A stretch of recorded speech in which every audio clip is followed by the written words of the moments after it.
What causes insulin resistance? The answer is a combination of diet and lifestyle. And this should be encouraging to hear because with a few small changes to your habits and routines, you can reverse insulin resistance, lose that stubborn fat, and feel years younger. So if you want to learn more about what causes insulin resistance, how it leads to type 2 diabetes and PCOS, and how to reverse it, keep watching.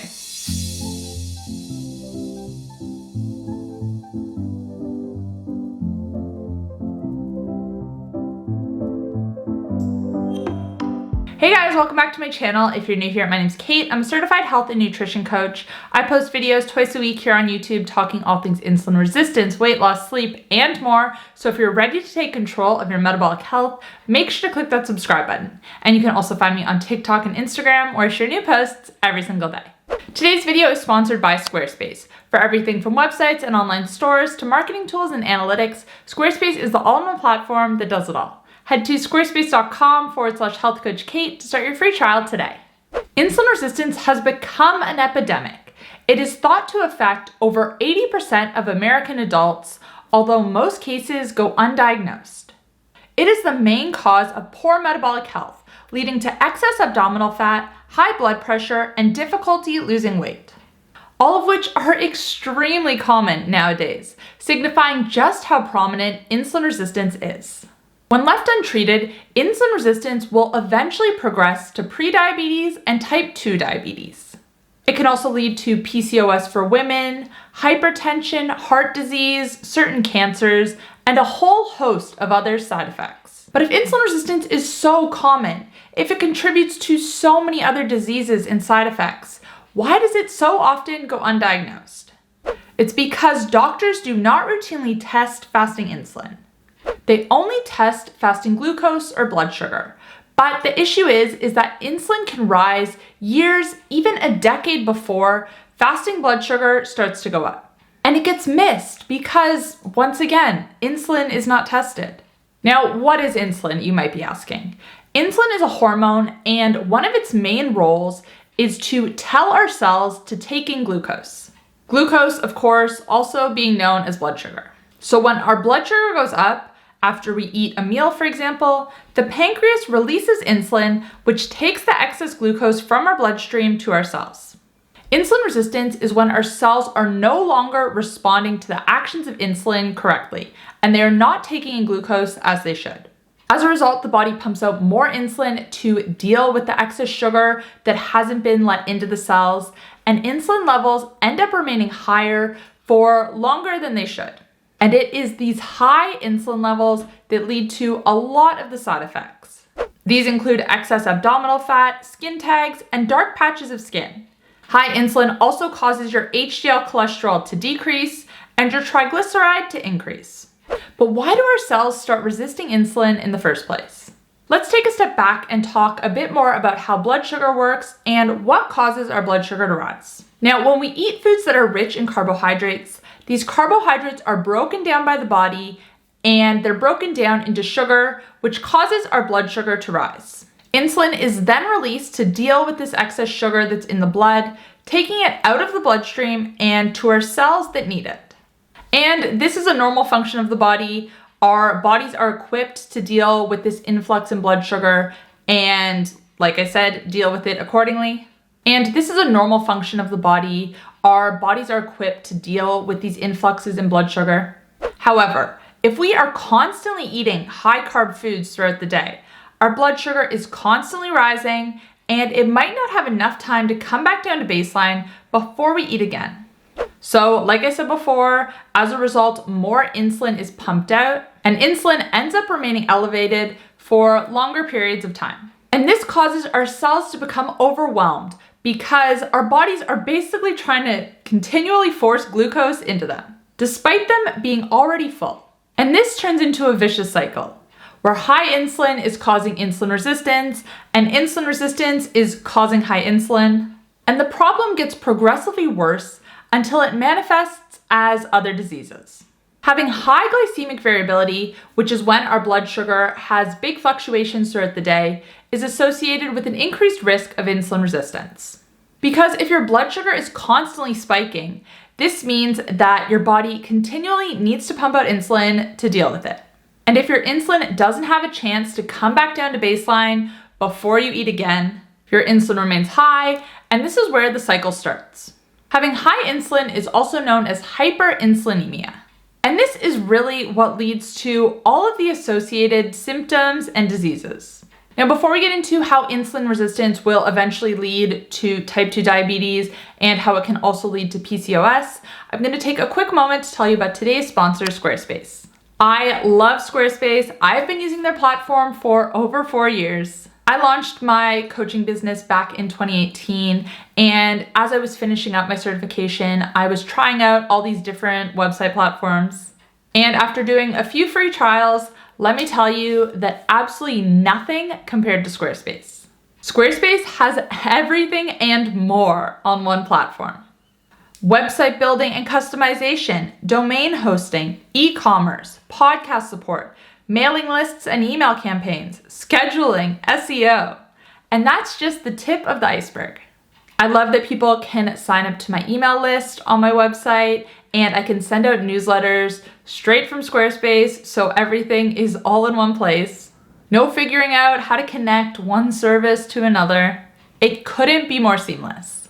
I also love that you can start a free trial with Squarespace without having to enter your credit card details or anything, because I think all of us have had the experience where we've started a free trial and forgotten about it and then been charged despite not wanting to continue using the service. With Squarespace, that's not an issue. But I will tell you that once you start the free trial and you build your whole website, I know you're gonna love it. And when you're ready to launch, you can use code 𝘆𝐾𝙏 to save 10% off your first order. Thanks again to Squarespace for sponsoring this video. Okay, so let's talk type 2 diabetes. Not to be confused with type 1 diabetes. I do have a video talking about the differences between the two because while they're both classified as diabetes, they really are polar opposite issues. So I'll link that video up above if you want to know more. But anyways, type 2 diabetes is defined by having high blood sugar or hyperglycemia. And this relates to insulin resistance because insulin resistance is the direct cause of this high blood sugar. In the early stages of insulin resistance, the body is creating enough excess insulin to deal with the huge influxes in blood sugar, which we spoke about earlier. So when you have your fasting blood sugar tested, it's going to remain normal, but your insulin will be high. And again, this is why insulin resistance often goes missed. Doctors routinely test fasting glucose, but not fasting insulin. And like I said, in the early stages, this high insulin is enough to keep your fasting blood sugar in check. But as time goes on and more insulin is produced, there comes a tipping point where it's not able to keep up. And that's when you're gonna start to see your fasting blood sugar creep up. Eventually, it's going to creep up enough that you'll be diagnosed with prediabetes and then type 2 diabetes. So if you have any of the symptoms or side effects associated with insulin resistance, definitely ask your doctor to test your fasting insulin. And if they aren't willing to test it, I want to give a quick shout out to 𝘆𝙆 Health. They actually have an at-home testing kit that you can order online. This is the only kit on the market currently that tests fasting insulin along with other biomarkers of metabolic health. All it takes is a finger prick. Your test will get reviewed by a physician and you're gonna receive a report back outlining the current state of your metabolic health.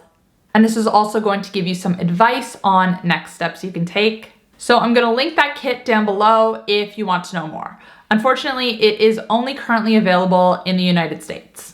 But now I want to talk about something that affects only women, which is PCOS, short for polycystic ovarian syndrome. PCOS is the most common cause worldwide of female infertility. In Western countries, 1 in 10 women of childbearing age has PCOS. Symptoms include missed periods, weight gain, excessive hair growth, and acne.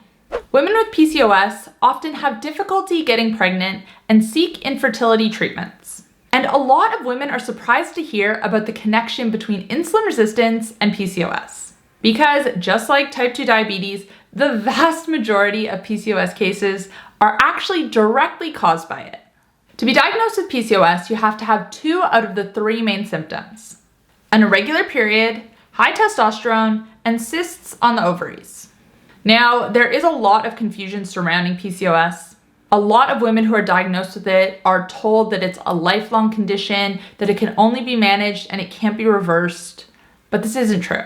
It can be reversed because it's caused by insulin resistance. So when you address insulin resistance and improve your insulin sensitivity, your PCOS is going to improve as well. And we see this very clearly in how effective the prescription drug metformin is at treating PCOS.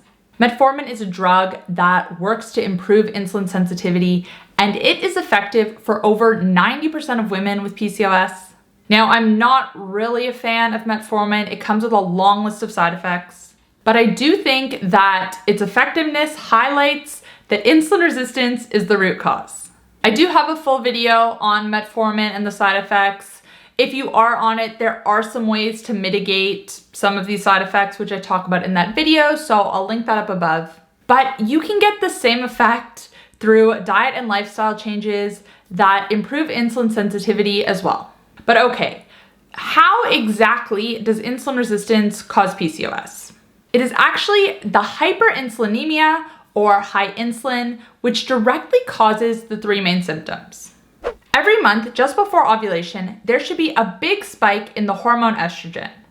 All estrogen is made from testosterone, but high insulin levels block the ovaries from converting it, and the spike in estrogen doesn't happen. So you don't ovulate, and the eggs remain in the ovaries and become cysts, and you are left with high testosterone levels as a result. And those are the three main symptoms of PCOS, which we spoke about earlier: irregular periods, high testosterone, and ovarian cysts. But anyways, guys, that's all I have for you today. I hope this video helped to provide some clarity and clear up some of the confusion surrounding the cause of insulin resistance. Let me know down below if you found this video helpful, and also feel free to share it with a family member or a friend who you think could also benefit from it. If you did enjoy this video, you might also enjoy my video on 3 easy steps you can take to reverse insulin resistance. You can check that out here. If you want to catch up on my most recent upload, you can find it here. And if you feel like you need a little bit more guidance and support in your journey to reverse insulin resistance, you can check out my 7-day insulin resistance masterclass here. Thanks, guys. I'll see you next time. Bye.